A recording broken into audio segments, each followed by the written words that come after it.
Dans un petit village reculé d'Afrique de l'Ouest, niché entre des collines verdoyantes et des rivières limpides, vivait une jeune fille nommée Mabinti. Sa beauté était si éclatante qu'elle faisait taire les palabres des vieux, et même les oiseaux suspendaient leur chant lorsqu'elle passait. Elle avait la peau couleur d'ébène poli, de grands yeux en amande pleins de douceur, et une chevelure aussi noire que la nuit sans lune. Mais ce n'était pas seulement sa beauté qui fascinait. Mabinti était aussi douce que l'eau d'un puits profond, humble malgré les éloges, et d'une intelligence rare. Depuis ses 15 ans, les prétendants affluaient. Fils de chefs, commerçants riches, cultivateurs bien établis, même des hommes venus de villages lointains, tous voulaient faire d'elle leur épouse. Mais Mabinti ne disait jamais oui. Elle attendait quelque chose que ses parents ne comprenaient pas vraiment. Elle voulait se marier par amour, pas par intérêt, ni par pression sociale. Sa mère lui répétait sans cesse. La beauté passe, ma fille. Mais un bon foyer, ça reste. Et son père soupirait. Tu rêves trop, Mabinti. Les rêves ne nourrissent pas le ventre. Mais elle tenait bon. Elle disait qu'un jour, elle sentirait dans son cœur que c'est le bon. Un jour. Ce jour-là arriva, du moins le croyait-elle. Un matin de marché, alors qu'elle vendait des arachides grillés sous l'arbre à palabres, un homme arriva d'un autre village. Il était vêtu de beaux habits, portait des sandales en cuir souple et avait une voix grave et calme. Il s'appelait Sadio. Il dit être marchand de bétail, mais il semblait mystérieux, presque trop parfait. Il acheta toutes les arachides de Mabinti sans marchander, lui sourit longuement et déclara devant tout le monde. « Je reviendrai. Pas pour les arachides, mais pour la fleur qui les vend. » Les femmes gloussèrent.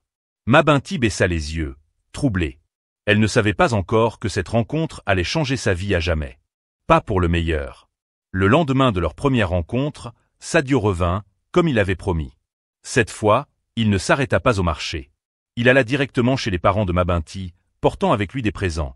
Des tissus venus de Bamako, des colliers en perles brillantes, un sac de riz parfumé, et même une chèvre bien grasse. Les villageois en restèrent bouche bée. Assis sous le grand manguier, il parla avec assurance et politesse. « Je suis venu demander la main de votre fille, Mabinti.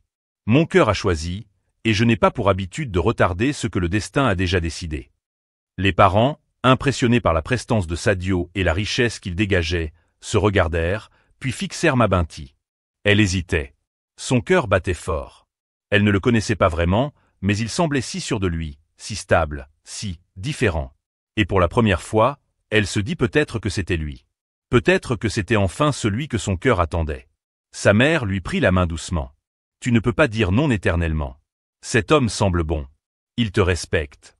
Regarde ce qu'il nous apporte, sans même qu'on lui demande. » Son père acquiesça. Il n'est pas comme les autres. Il a de la retenue, de l'élégance. Et tu as vu comment il te regarde? Ce regard, justement, la troublait. Il était intense. Trop intense. Comme s'il voulait la posséder entièrement. Mais Mabinti étouffa ses doutes. Elle pensa à l'âge qui avançait, aux moqueries des autres filles mariées, aux pressions de la famille. Alors, ce soir-là, elle dit oui. Oui à un homme qu'elle connaissait à peine. Oui à un avenir qu'elle ne contrôlait plus. Le village tout entier célébra la nouvelle. On dansa jusqu'à l'aube. Les tambours résonnèrent dans la nuit. Et dans le cœur de Mabinti, un silence étrange s'installa. Ce n'était pas de la joie. C'était une angoisse sans nom, un frisson qu'elle n'arrivait pas à expliquer. Mais il était déjà trop tard. La roue du destin avait commencé à tourner. Les préparatifs du mariage furent rapides. En moins de 2 semaines, tout était prêt. Le jour de la cérémonie, le soleil brillait haut dans le ciel, les femmes dansaient en agitant leurs pagnes colorées, et les tambours battaient au rythme des bénédictions. Mabinti, elle, était vêtue d'un pagne indigo brodé à la main, un foulard doré sur la tête, et des bijoux traditionnels offerts par Sadio. Mais derrière son apparence rayonnante, son cœur était lourd. On disait souvent qu'une mariée devait être timide, silencieuse, pudique. Mais ceux qui la connaissaient bien savaient que ce n'était pas de la pudeur. Mabinti n'avait tout simplement plus de certitude. À plusieurs reprises, elle avait voulu parler à Sadio, pour mieux le connaître. Mais à chaque fois, il évitait ces questions. « Tu comprendras tout quand tu seras chez moi », disait-il, en souriant sans vraiment sourire. Il semblait vouloir tout précipiter. Et plus les jours passaient, plus son regard changeait. Il n'était plus doux. Il était froid, comme un mur de pierre. Son sourire s'était éteint après la promesse du mariage. Mais personne n'écoutait Mabinti. On l'appelait chanceuse, bénie, mariée à un homme d'honneur. Elle avait l'impression de jouer un rôle dans une pièce qu'elle n'avait jamais écrite. Quand on la conduisit dans la case nuptiale, Les femmes chantèrent des bénédictions à voix haute, puis la laissèrent seule avec lui. Le silence tomba aussitôt. Il la regarda longuement, sans émotion. « À partir d'aujourd'hui, tu es chez moi. Et chez moi, on obéit sans poser de questions. » Elle sursauta. Ce n'était pas la voix chaleureuse de l'homme du marché. C'était une voix dure, presque autoritaire. Le mariage est un devoir. L'amour, ça vient après. Et si ça ne vient pas, tant pis. Ce soir-là, Mabinti comprit qu'elle s'était peut-être trompée. Mais elle ne savait pas encore à quel point. Ce n'était que le début d'un cauchemar silencieux. Les premiers jours après le mariage furent déroutants. Mabinti, comme toute jeune épouse, essayait de s'adapter à sa nouvelle vie. Elle se levait à l'aube pour balayer la cour, faisait la cuisine avec soin, s'occupait du linge, et attendait patiemment le retour de son mari qui sortait tôt et revenait souvent tard. Elle faisait tout pour bien faire. Tout pour être digne. Mais Sadio, lui, n'était jamais satisfait. Un matin, alors qu'elle avait préparé du riz parfumé et une sauce à l'arachide, il jeta le plat à terre avec mépris. « Tu crois que je suis un pauvre pour manger ça? Ma mère ne m'a jamais servi un repas aussi fade. » Elle se retint de pleurer, nettoya en silence, et s'excusa doucement. Un autre jour, elle demanda si elle pouvait aller rendre visite à sa mère. « Tu veux retourner pleurnicher chez tes parents? Ici, tu es mon épouse, pas une enfant à promener. » Ces mots étaient secs, parfois même humiliants. Et quand elle osait parler, poser une question, il levait les yeux au ciel en disant « Tu ne comprends rien. Tu es trop naïve. » Peu à peu, Mabinti commença à voir ce que ses sentiments lui avaient caché au début. Sadio était un homme orgueilleux, dur et vide. Il ne réfléchissait pas avant de parler. Il se vantait de choses qu'il n'avait jamais accomplies. Il passait des heures à raconter des histoires sans queue ni tête. Et dès qu'on le contredisait, il se mettait en colère comme un enfant. Un soir, elle osa lui dire calmement « Sadio, tu sais, parfois tu dis des choses qui n'ont pas de sens. Pourquoi tu ne m'expliques pas mieux ?» Il se leva lentement, la regarda avec un air noir. « Ah bon? Tu me trouves idiot. C'est ça? Toi, la petite fille du village, tu penses être plus maligne que moi ?» Elle ne répondit pas. Mais dans son silence, il entendit ce qu'il redoutait, qu'elle ait découvert qui il était vraiment. Ce soir-là, quelque chose changea dans ses yeux. Un mélange de peur et de haine. Et sans le savoir, Mabinti venait de semer la graine d'une punition cruelle. Depuis cette nuit où Mabinti avait osé remettre en question les paroles de Sadio, une tension glaçante s'était installée dans la maison. Il ne criait plus. Il ne frappait pas. Il ne parlait presque plus. Mais il observait. En silence. Chaque mouvement. Chaque mot. Mabinti essayait de garder la paix, même si tout en elle criait. Elle priait, se levait tôt, remplissait ses tâches avec soin. Mais elle n'était plus libre. Même pour aller chercher de l'eau, elle devait demander la permission. Sadio, de son côté, jouait le rôle du mari parfait en public. Au village, il riait avec les anciens, saluait les voisins, distribuait des bénédictions aux enfants et faisait semblant d'être un homme généreux et bienveillant. Mais une fois le portail fermé, il devenait un autre homme. Un homme blessé dans son orgueil. Un homme qui détestait qu'on lui rappelle ses limites. Un homme incapable de supporter qu'une femme, belle et intelligente, le regarde autrement que comme un roi. Un soir, alors qu'elle préparait une décoction médicinale pour soulager son mal de tête, il entra brutalement dans la pièce. « Qu'est-ce que tu mijotes encore? Tu veux m'empoisonner maintenant? Mais, c'est juste des feuilles de Nîmes et du gingembre. » Il s'approcha, renversa la calebasse d'un geste sec, et la fixa d'un regard noir. « Tu me prends pour un imbécile, hein? Tu crois que je ne vois pas ton jeu? Tu crois que je suis idiot? C'est ça? » Mabinti recula, le cœur battant. « Non, je ne pense pas ça. » Mais ses yeux la trahissaient. Elle avait peur. Et il le sentait. Il s'en nourrissait. Cette nuit-là, il ne dormit pas dans leur lit. Il verrouilla la porte de l'extérieur et la laissa seule dans la chambre. C'était la première fois. Mais pas la dernière. Les jours suivants, Mabinti ne dit plus rien. Elle se murait dans le silence. Chaque geste était mesuré. Chaque regard évité. Elle avait compris que dans cette maison, le moindre mot pouvait devenir une arme contre elle. Et elle vivait avec un homme qui ne supportait ni l'humilité sincère, ni la vérité silencieuse. Mais ce n'était pas tout. Sadio devenait de plus en plus instable. Un jour, il riait fort pour un rien, l'enlaçait de façon étrange en public, comme pour dire au monde qu'elle lui appartenait. Le lendemain, il la traitait d'ingrate, de sournoise, de mal élevée. Un matin, elle osa lui demander « Puis-je aller rendre visite à ma mère, juste pour 1 heure ?» Il la fixa sans répondre, puis dit froidement À partir d'aujourd'hui, tu ne sortiras plus de cette maison. Tu n'es pas marié pour aller te promener. Mabinti sentit son cœur se serrer. Elle ne sortit pas ce jour-là. Ni le suivant. Ni le troisième. Il verrouillait la cour dès qu'il partait. Et lorsqu'il revenait, il inspectait tout, même les casseroles, même les poubelles, comme s'il cherchait une preuve qu'elle avait désobéi. Un soir, alors qu'elle s'était endormie de fatigue sur le sol, il entra sans prévenir et hurla. « Tu dors alors que je t'ai dit de laver mes habits? Tu crois que je suis qui? Tu crois que c'est toi qui commandes ici ?» Il l'attrapa par le bras, l'entraîna dans la chambre et claqua la porte derrière elle. Clac. Elle entendit la clé tourner lentement. Puis, le silence. Il venait de l'enfermer. Sans prévenir. Sans explication. Ce fut le début de sa prison invisible. Elle était chez elle, oui, mais sans liberté, sans voix, sans secours. Et personne, dans le village, ne savait ce qui se passait derrière ces murs silencieux. Le lendemain matin, la lumière du jour traversait à peine les volets de la chambre où Mabinti était enfermée. Elle s'était réveillée sur une natte dure, le ventre vide, les lèvres sèches, la tête pleine d'angoisse. Elle pensa d'abord que c'était un malentendu, une colère passagère. Il allait sûrement ouvrir. Il allait peut-être regretter son geste. Mais les heures passèrent.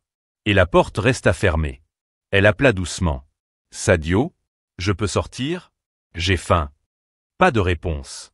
Elle tapa sur la porte. « Sadio, je t'en supplie, j'ai besoin d'eau. » Toujours rien. Le silence était épais. Inhumain. Ses jambes tremblaient. Elle s'assit. Puis s'allongea. Vers midi, elle entendit ses pas dans la cour. Elle se leva en courant. « Sadio, ouvre-moi, s'il te plaît. Je me sens faible. » Il s'arrêta devant la porte, sans dire un mot. Puis, d'un ton glacial. « Tu veux me dominer, toi aussi, hein? Tu crois que tu es plus maligne que moi? Tu veux me faire passer pour un idiot devant les autres? Tu vas apprendre ce que c'est qu'être humble. » Mabinti ne comprenait pas. Elle pleurait doucement, le dos appuyé contre le bois froid de la porte. Elle voulait juste sortir, juste respirer, juste exister. Mais dans l'esprit de Sadio, ce n'était plus une dispute. C'était une guerre d'honneur. Une vengeance contre une humiliation qu'il avait inventée lui-même. Il s'éloigna sans un mot. Et Mabinti resta là, seule, enfermée, avec la faim qui creusait son ventre et la peur qui déchirait son âme. La nuit tomba, et le silence de la chambre devint plus lourd que jamais. Mabinti n'avait rien mangé depuis plus de 24 heures. Sa gorge était sèche, ses yeux brûlaient, et sa tête tournait légèrement chaque fois qu'elle se levait. Elle ne savait pas ce qui faisait le plus mal, la faim, la soif ou l'incompréhension. Elle pensait à sa mère, à son père. Il croyait sûrement qu'elle était heureuse. Mariée, bien logée, protégée. Il ne pouvait pas imaginer que leur fille unique était enfermée comme une criminelle. Allongée sur le sol, les larmes coulant silencieusement le long de ses joues, elle se mit à prier. Pas seulement pour que la porte s'ouvre, mais pour que Dieu lui donne la force de tenir. Vers minuit, elle crut entendre un bruit derrière la porte. Elle se redressa lentement. Sadio. Mais ce n'était pas lui. Une voix douce et basse se fit entendre de l'autre côté. Mabinti, c'est moi, Bintu. Bintu était une voisine, une jeune fille du quartier. Elle avait remarqué l'absence de Mabinti depuis plusieurs jours. Son intuition lui avait dit qu'il se passait quelque chose d'anormal. « Est-ce que tu vas bien? Pourquoi tu ne sors plus ?» Mabinti étouffa un sanglot. « Il m'a enfermé, depuis hier. Je n'ai rien mangé, même pas de l'eau. » Bintu haleta. « Quoi? Mais, c'est fou. Je vais prévenir les anciens du village. »« Non, » s'écria Mabinti faiblement. « Non, s'il apprend que j'ai parlé, il sera pire. Il peut faire n'importe quoi. » Un silence pesant suivit. « Alors, dis-moi ce que je peux faire, s'il te plaît. » Mabinti ferma les yeux. Elle ne savait pas quoi demander. Elle ne savait même pas quoi espérer. Mais au fond d'elle, quelque chose venait de renaître. L'espoir. Quelqu'un savait. Quelqu'un dehors s'inquiétait pour elle. Et parfois, il suffit d'un murmure dans la nuit pour rallumer une lumière dans les ténèbres. Tôt le matin suivant, alors que le coq chantait à peine et que la brume flottait encore sur les toits de chaume, Mabinti ouvrit les yeux, affaiblie mais éveillée. Elle avait à peine dormi. Ses forces déclinaient. Mais dans un coin de son esprit, l'écho de la voix de Bintu résonnait encore comme une berceuse d'espoir. Puis, tout à coup, elle entendit un petit grattement contre le bas de la porte. Elle s'approcha lentement, posant ses mains contre le bois. « Bintu. » Une voix douce, étouffée. « Je suis là. Chut. Je n'ai que quelques secondes. Il est encore au marché. Et puis un petit objet en tissu glissa sous la porte. Mabinti le saisit. C'était une petite gourde d'eau enveloppée dans un linge. L'eau était fraîche, pure, précieuse comme de l'or. Ses mains tremblaient. Elle but lentement, des larmes roulant sur son visage. « Je reviendrai cette nuit. Je ne te laisserai pas tomber, » murmura Bintu. Puis elle s'éclipsa avant que quiconque ne la voie. Pour la première fois depuis des jours, Mabinti sentit une chaleur humaine, une douceur qui ne venait pas du soleil, mais du cœur. Elle s'accrocha à cette aide discrète, à cette promesse silencieuse. Ce jour-là, Sadio rentra encore plus froid, encore plus méfiant. « Tu n'as pas crié aujourd'hui. Tu te soumets enfin ?» Mabinti ne répondit pas. Elle baissa les yeux. Mais dans son cœur, une révolte douce était en train de naître. Pas une révolte de cris. Une révolte de survie. Elle ne savait pas encore comment. Mais elle savait une chose désormais. Elle ne mourrait pas dans cette chambre. Ce jour-là, alors que Mabinti reposait sa tête contre le mur de la chambre, elle repensait à toutes les illusions qu'elle s'était faites. Elle se souvenait de ce jour de marché. De la voix posée de Sadio. De ses habits propres, de ses gestes calmes. De ses cadeaux brillants. Elle se souvint aussi des regards des autres filles, de l'admiration, de l'envie. Elle se souvint de s'être dit « Peut-être que c'est lui. Peut-être que c'est enfin le bon. » Mais tout cela n'était qu'un masque. Car sous la couche de richesse et de calme, Sadio n'était qu'un homme vide d'âme, rongé par son propre complexe, incapable d'aimer ou d'élever une femme sans chercher à l'écraser. Mabinti comprenait à présent que ce n'était pas elle qui avait insulté son intelligence. C'était lui qui se sentait inférieur.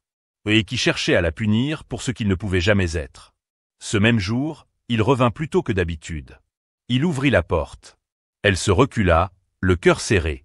Il entra, la fixa un moment en silence, puis prononça ces mots froids. « Tu es calme maintenant. Peut-être que je vais te laisser sortir bientôt, si tu apprends à respecter mon autorité. » Mabinti ne répondit pas. Elle baissa la tête. Mais dans son esprit, elle levait déjà la tête plus haut que jamais. Car désormais, elle le voyait clairement. Sadio n'était pas fort. Il n'était même pas intelligent. C'était un homme faible qui jouait au tyran. Et le voir comme il était vraiment, lui enlevait peu à peu son pouvoir sur elle. Cette nuit-là, Mabinti n'arriva pas à fermer l'œil. Le peu d'eau qu'elle avait bu dans la journée lui avait rendu un peu de force, mais son ventre vide lui rappelait l'épreuve en cours. Le silence de la chambre était si épais qu'elle pouvait entendre le bruit de sa propre respiration. Puis, à un moment, elle entendit de nouveau ce léger frottement familier contre la porte. « Mabinti, c'est Bintu. » Elle rampa jusqu'à la porte, le cœur battant. « Merci d'être revenu, » murmura-t-elle. Bintu avait apporté 2 galettes sèches enveloppées dans un morceau de tissu. Mabinti les prit avec des mains tremblantes, les remercia en silence. « Demain, il y aura la fête du village, et il va sûrement sortir très tôt. J'essaierai de parler à l'imam ou à la vieille cadi discrètement. Tu sais, beaucoup de gens ont remarqué ton absence. » Mabinti hocha la tête contre le bois de la porte. « Mais je t'en prie, sois prudente. Il est imprévisible. C'est toi qui dois tenir, Mabinti. Ce que tu vis n'est pas normal. Ce n'est pas ça, le mariage. Ce n'est pas ça, l'amour. » Ces mots, simples et sincères, la touchèrent en plein cœur. Elle n'était plus seule. Puis, quelque chose d'inattendu se produisit. Une voix d'homme, au loin, appela. « Et, qui est là dans la cour à cette heure-ci » Bintu s'éloigna brusquement en courant, disparaissant dans l'obscurité. Mabinti, elle, retourna en vitesse à sa natte, le cœur affolé. Elle savait que ce n'était pas Sadio. Il dormait à l'intérieur. Mais ce cri avait brisé le calme de la nuit. Et surtout, il signifiait une chose. Le secret de son enfermement ne tiendrait plus très longtemps. Et si la vérité commençait à filtrer? Alors peut-être, la lumière aussi. Le lendemain matin, dans les ruelles sablonneuses du village, les langues commencèrent à se délier. « Tu as vu Mabinti ces derniers temps » Non, pourtant, elle était toujours si présente, si vive. Et depuis le mariage, silence complet. Même sa propre mère ne l'a pas revue. Les vieilles femmes, assises sous l'arbre à palabres, fronçaient les sourcils. Les hommes du quartier, eux, avaient remarqué le changement dans l'attitude de Sadio. Il ne saluait plus personne, devenait brusque au moindre mot, et évitait les regards. Pendant ce temps, Mabinti était toujours enfermée, affaiblie mais lucide. Elle savait que la moindre erreur de Bintu pouvait lui coûter cher. À elle aussi. Mais Bintu avait le courage de ceux qui refusent l'injustice, même discrètement. Ce jour-là, comme elle l'avait promis, elle glissa un mot à la vieille cadi, une femme respectée, connue pour son franc-parler et sa sagesse. Maman Kadi, tu sais que Mabinti n'est pas sortie depuis des jours? Pas même pour chercher de l'eau. Comment ça? Même pas pour les prières du soir? Non, et son mari verrouille la cour à clé dès qu'il sort. Les yeux de Kadi s'assombrirent. Elle hocha lentement la tête. On ne peut pas laisser passer ça. Il faut d'abord savoir la vérité. Puis agir. Mais doucement, ma fille. Doucement. Pendant ce temps, Sadio rentrait à la maison. Comme toujours, il marchait la tête haute, le visage fermé. Il ne savait pas encore que son secret commençait à glisser entre les doigts. Et dans sa chambre obscure, Mabinti, affaibli mais éveillé, sentait le vent tourner. Pas un vent de tempête, mais celui, léger et chaud, de la délivrance qui approche. Le soleil déclinait lentement ce jour-là lorsque la vieille Kadi, appuyée sur son bâton sculpté, se dirigea d'un pas assuré vers la maison de Sadio. Elle ne toqua pas comme une invitée. Elle frappa comme une mère qui n'a plus peur de personne. Sadio ouvrit, visiblement surpris de la voir. « Maman Kadi, tu es venue chez moi. »« Oui. C'est bien ici que vit Mabinti, non? J'aimerais lui parler. » Il hésita, fronça légèrement les sourcils, puis retrouva vite son masque de faux sourire. « Elle dort. Elle n'est pas très bien ces derniers jours. Fièvre, maux de tête. Rien de grave. » Kadi le fixa droit dans les yeux, sans sourciller. Voilà plus de 2 semaines qu'on ne l'a pas vue. Même sa mère ne reçoit aucune visite. Une femme malade ne disparaît pas du monde sans un mot. Ouvre cette porte, mon fils. J'ai élevé ton père. Je ne suis pas né hier. Sadio parut pris de court. Ses mains tremblaient à peine. Son regard fuyait. Il tenta encore. Elle a besoin de repos. Je suis un mari responsable, maman Kadi. Mais la vieille s'avança d'un pas, planta son bâton dans le sable et dit d'une voix ferme. Je vais revenir demain. Et je ne reviendrai pas seul. Si je découvre qu'un seul de mes soupçons est vrai, que Dieu te vienne en aide. Puis elle tourna le dos, lentement, sans un mot de plus. Sadio resta planté devant sa porte, la mâchoire serrée. Il avait été percé à jour.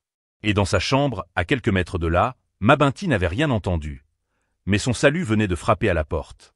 La nuit était tombée sur le village. Dans la chambre obscure, Mabinti était toujours là, allongée sur le sol, les yeux ouverts, fixant un plafond qu'elle ne voyait plus. Elle ne savait plus combien de jours avaient passé. Ses lèvres étaient sèches, sa gorge brûlait. Elle priait en silence, chaque souffle devenant une supplique. Mais ce soir-là, il y eut un bruit nouveau. Un craquement. Puis un froissement. Quelqu'un, dehors? Elle tendit faiblement l'oreille. Mabinti, c'est moi. Cette voix, celle de Kadi. La vieille femme était revenue. Et cette fois, elle n'était pas seule. Accompagnée de 2 jeunes hommes du village, elle était parvenue à tromper la vigilance de Sadio, parti pour une affaire. Avec des outils discrets, ils forcèrent la serrure de la pièce maudite. La porte s'ouvrit lentement. Une odeur fétide en sortit. Et dans la pénombre, ils découvrirent Mabinti, amaigri, méconnaissable, affaibli au point de ne pas pouvoir bouger. Kadi tomba à genoux. « Oh ma fille, ma pauvre fille !» Les larmes coulèrent sans qu'elle s'en rende compte. « Tu n'es plus seule. Tu ne le seras plus jamais. » Les jeunes hommes la soulevèrent doucement. Ils lui versèrent quelques gouttes d'eau sur les lèvres. Elle ne parlait pas. Mais une larme coula sur sa joue. C'était une larme de soulagement. La nouvelle du sauvetage de Mabinti se répandit comme une traînée de poudre dans tout le village. Les villageois, stupéfaits, commencèrent à murmurer. Ils l'avaient enfermée. Sans eau ni nourriture. Mais c'est un crime.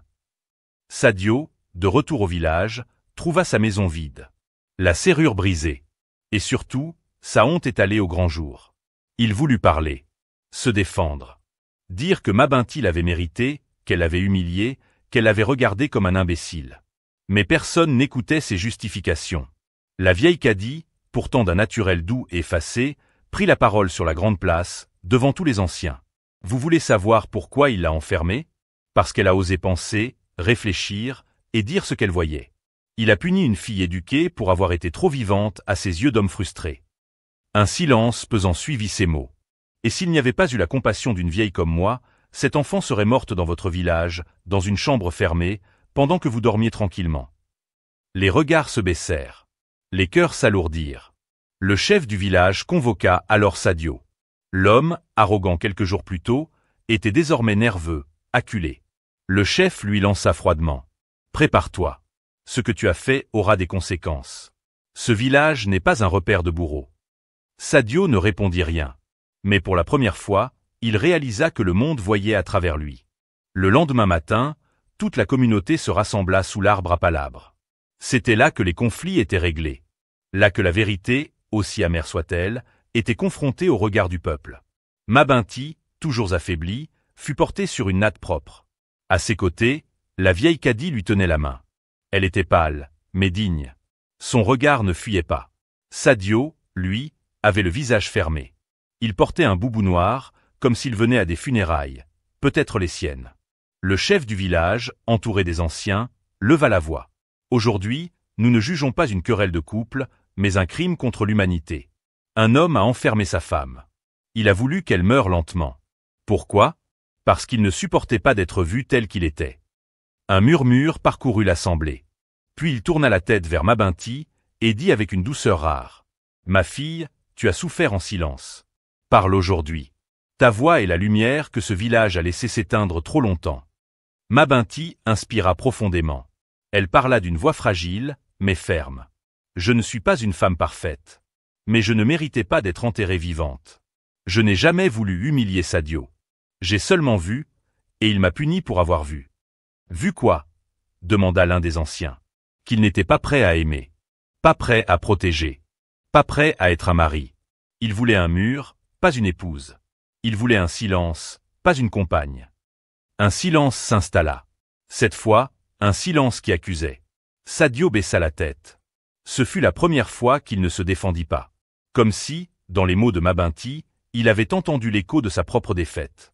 Une tension pesante couvrait le village comme un drap humide. Le chef regarda les anciens, puis frappa 3 fois sa canne au sol. Que la vérité éclaire cette assemblée. À son signal, un vieillard maigre s'approcha. Il tenait un bol en argile rempli de cendres mêlées à des herbes sèches, symbole du jugement du feu, une tradition ancestrale dans le village. Le chef expliqua. « Sadio, si tu nies ce que cette femme a dit, alors tu poseras tes 2 mains dans ce bol. Si tu dis la vérité, le feu ne te brûlera pas. Mais si tu mens, que les ancêtres se chargent de toi. » Sadio trembla. Il jeta un regard rapide autour de lui. Personne ne parlait. Mabinti, elle, avait les yeux fixés sur le sol, comme si elle refusait de le regarder encore. Finalement, Sadio avança. Il leva les mains lentement. Mais avant de les plonger dans les cendres sacrées, il recula d'un pas. Puis dit, la gorge nouée. « Je ne suis pas un monstre. Je ne sais pas pourquoi j'ai fait ça. Je l'aimais, ou peut-être que je l'enviais. Oui, je l'enviais parce qu'elle avait quelque chose que je n'avais pas. Une force. Une lumière. Une vérité. »« Tu l'as enfermée pour ça ?» demanda un vieillard, la voix tremblante de colère. « J'avais peur de perdre le contrôle. Alors j'ai préféré l'étouffer. » Un cri s'éleva du cercle, une femme tomba à genoux, pleurant de rage. D'autres murmuraient, « Il l'a avoué. Il a avoué. » Mais le chef leva la main et déclara. « Il a avoué, oui. Mais le pardon appartient à celle qui a souffert. » Il se tourna vers Mabinti et demanda. « Que désires-tu, ma fille? La punition ou la paix ?» Un silence sacré s'abattit sur le cercle. Tous attendaient sa réponse. Devant tout le village réuni, les cendres encore fumantes au centre du cercle, tous les regards se braquèrent sur Mabinti. Le chef venait de lui poser la question à laquelle personne ne voulait vraiment entendre la réponse. « Désires-tu la punition ou la paix ?» Elle leva doucement les yeux vers le ciel, puis regarda Sadio. Il était là, le visage baissé, les larmes silencieuses coulant sur ses joues sombres, honteuses. Ce n'était plus l'homme cruel qu'elle avait connu. C'était un enfant cassé, vide, vaincu par lui-même. Mabinti respira profondément. « Je ne peux pas dire que je t'ai pardonné, Sadio. Pas encore. Ce que tu m'as fait, c'est au-delà de la douleur. J'ai vu la mort. J'ai vu mon âme se débattre pour exister. » Une femme dans le cercle essuya une larme. Un vieillard soupira, ému. « Mais, poursuivit Mabinti, si je choisis la vengeance, je resterai attaché à toi pour toujours. Et je veux être libre. » Un murmure parcourut l'assemblée. « Je ne demande pas qu'il soit battu ou brûlé. Je demande qu'il soit banni. Qu'il parte du village et ne puisse jamais revenir. Il m'a enfermé dans une chambre. Qu'il connaisse maintenant l'errance. » Le chef frappa le sol de son bâton. « Ainsi soit-il. Par la volonté de la victime, par l'aveu du coupable, par la tradition des anciens. Sadio, tu es banni du village à vie. Aucun toit ne t'abritera ici, aucun feu ne te réchauffera. Sadio s'effondra à genoux. Son sort était scellé. Mabinti, elle, reste à droite. Elle n'avait pas crié. Elle n'avait pas frappé. Mais elle avait gagné sa voix, sa dignité, sa liberté. Le matin suivant, le soleil se leva sur un village silencieux. Sadio avait quitté les lieux avant l'aube, seul, les pieds nus, une gourde vide en main. Pas un regard en arrière. Le sol avait gardé l'empreinte de ses pas comme une cicatrice que le vent finirait par effacer. Mabinti, quant à elle, fut accueillie à bras ouverts dans la case de la vieille Nenay, l'herboriste. Elle l'aida à se laver, à se coiffer, à panser les dernières plaies de son corps et de son cœur. Tu es née pour plus que la souffrance, ma fille. Le mal t'a croisée, mais il ne t'a pas brisée, dit la vieille. Ce jour-là, pour la première fois depuis des lunes, Mabinti marcha dans le village sans baisser les yeux. Les enfants la regardaient avec admiration. Les femmes l'embrassaient, certaines en pleurant, d'autres en silence. Et les hommes baissaient la tête avec respect. Elle n'était plus la femme du fou, elle était Mabinti la courageuse. Celle qui avait survécu à la violence. Celle qui avait refusé d'être brisée. Celle qui avait parlé alors que d'autres se seraient tus. Mais malgré tout cela, malgré la chaleur des bras, des mots et des regards, un vide persistait en elle. Une sorte d'écho. Car quand on revient de l'ombre, il faut du temps pour s'habituer à la lumière. Alors, elle se mit à marcher, chaque jour un peu plus loin. Elle se rendait au fleuve, seule, assise sur un rocher, et elle regardait l'eau couler. Elle ne pleurait plus. Elle ne riait pas encore. Mais elle vivait. Et c'était déjà une victoire. Un matin, alors que le soleil caressait doucement les flots, Mabinti décida d'écrire. Pas sur du papier, non. Mais sur des feuilles de bananier séchées, avec une encre qu'elle fabriqua elle-même à partir de charbon et d'eau. Elle y grava ses douleurs, ses silences, ses cris étouffés et ses espoirs. Chaque lettre commençait par ces mots. À toi qui souffres en silence, je te vois. Elle les roulait avec soin, les nouait avec des fils d'herbe, et les laissait voguer sur le fleuve, confiées au courant comme des prières sans adresse fixe. Elle ne savait pas si quelqu'un les lirait un jour. Mais elle espérait que le fleuve les emmènerait quelque part, jusqu'à d'autres femmes. Peut-être une jeune fille battue. Peut-être une femme enfermée. Peut-être une mère qui ne pouvait plus parler. Ces lettres n'étaient pas de simples mots. C'étaient des ponts. Une nuit, alors que Mabinti s'assoupissait au bord du fleuve, une femme s'assit près d'elle sans dire un mot. C'était une ancienne du village voisin. Elle tenait dans ses mains une feuille de bananier couverte d'encre noire, froissée mais intacte. « C'est toi qui as écrit ça. » Mabinti hocha la tête. « Je l'ai trouvé sur la rive. Tu as mis des mots sur mon silence. Merci. » Et ce soir-là, autour d'un feu improvisé, deux femmes parlèrent, longtemps. Des douleurs partagées, des souvenirs étouffés, des humiliations cachées. Mais aussi de guérison. Mabinti comprit alors que ces lettres n'étaient pas seulement des adieux à son passé, mais des clés pour ouvrir d'autres cœurs. Elle n'était plus une victime. Elle était un guide. Le lendemain matin, Mabinti retourna au fleuve comme chaque jour. Mais cette fois, elle ne portait pas une lettre. Elle portait une idée. Elle retourna voir l'ancienne qui avait retrouvé sa lettre. Elles décidèrent ensemble de créer un cercle de femmes silencieuses, comme elles s'appelaient. Des femmes qui avaient connu l'enfermement, la violence ou l'humiliation. Des femmes qui avaient survécu, mais dont personne n'avait jamais entendu l'histoire. Elles se réunissaient sous un grand manguier, loin des regards des hommes, avec leurs enfants à leur côté, parfois leurs blessures encore visibles. Mabinti les écoutait. Elle ne parlait pas beaucoup, mais son regard disait « Moi aussi, j'ai connu ça, et je suis encore debout. » Le cercle devint un espace sacré. Là, on ne jugeait pas. Là, on pleurait sans honte. Là, on apprenait à faire du savon, à lire, à coudre, à soigner les plantes. Et surtout, à reprendre sa place dans le monde. Mabinti devint peu à peu une figure. Pas une chef. Pas une star. Mais une flamme. Et lorsque des jeunes filles venaient en cachette, avec des bleus qu'elles n'osaient pas expliquer.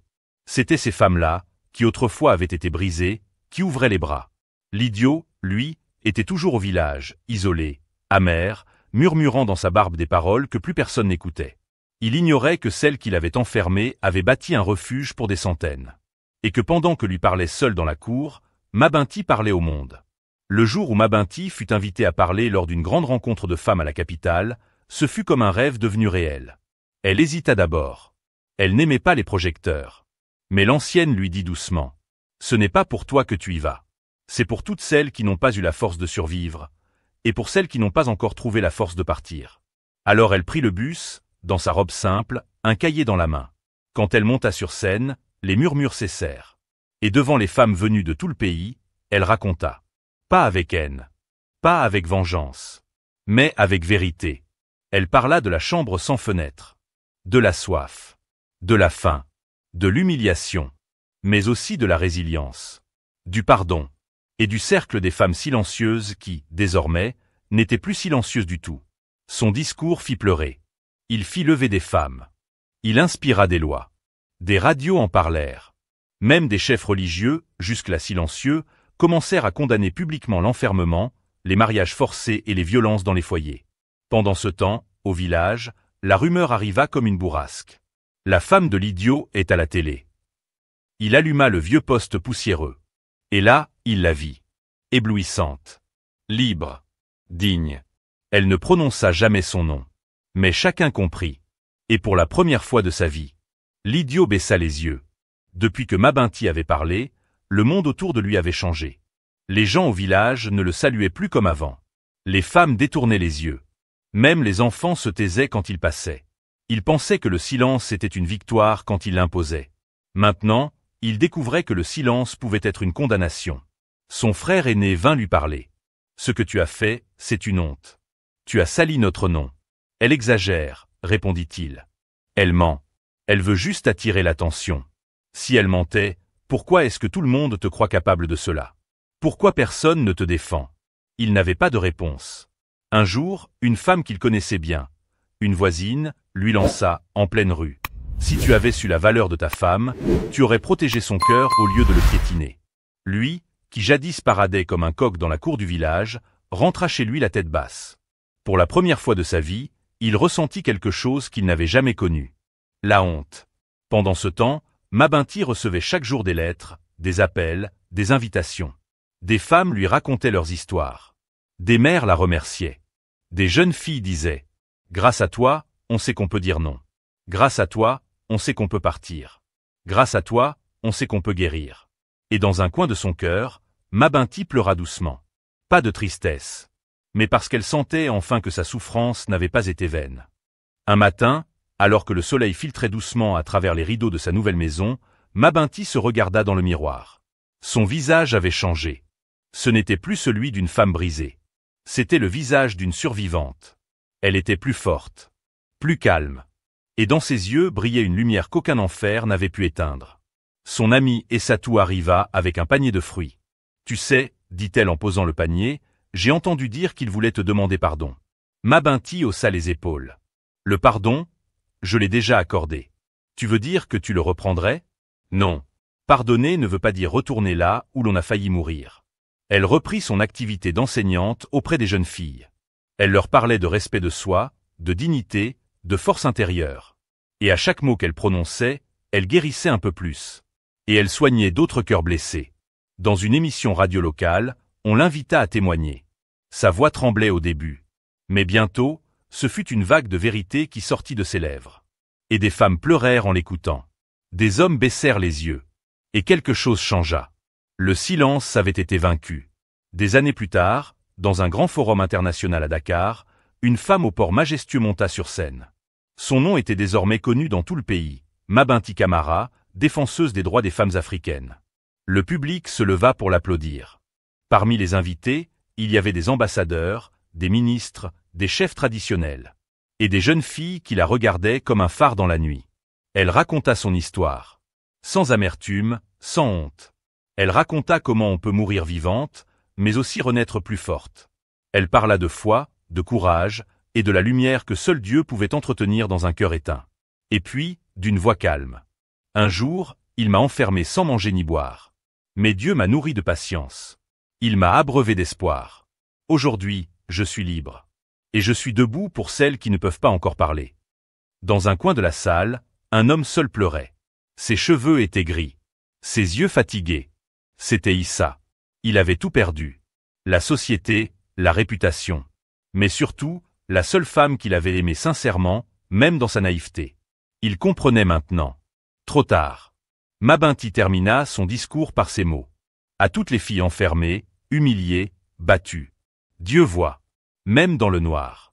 Et tôt ou tard, il ouvre toujours une porte. Tenez bon. Le public éclata en applaudissements. Mais elle, en silence, leva les yeux vers le ciel. Et murmura. Merci, Ya Allah.